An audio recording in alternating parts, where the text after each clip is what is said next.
So here we have a globe with a tape measure attached and various points marked out. And here we have a world map with another tape measure attached and the same points marked out on it.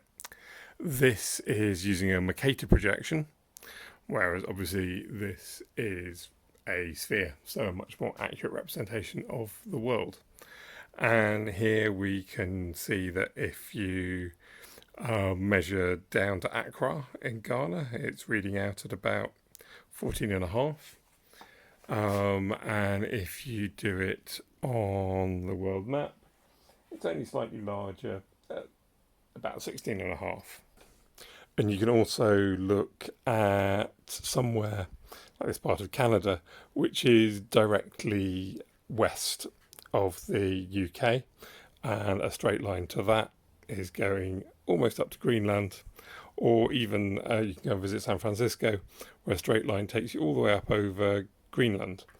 Whereas over here on the Mercator projection, for a start, the distance to the place in Canada is much further, and also a straight line on this map to San Francisco doesn't take you anywhere near Greenland.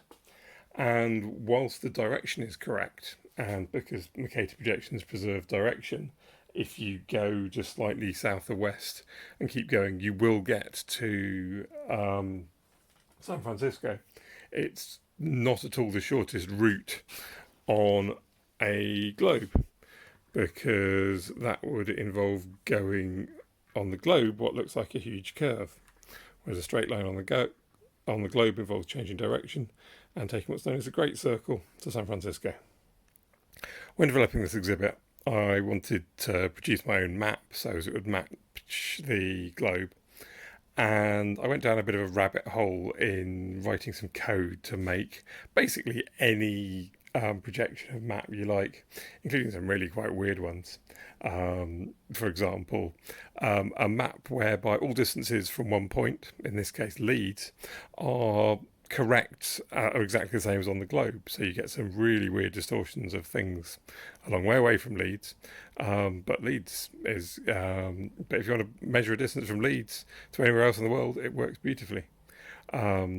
And there are hundreds of other different projections which are good for different purposes. So obviously this could be done with a different projection or a variety of different projections to make the point about maps being different.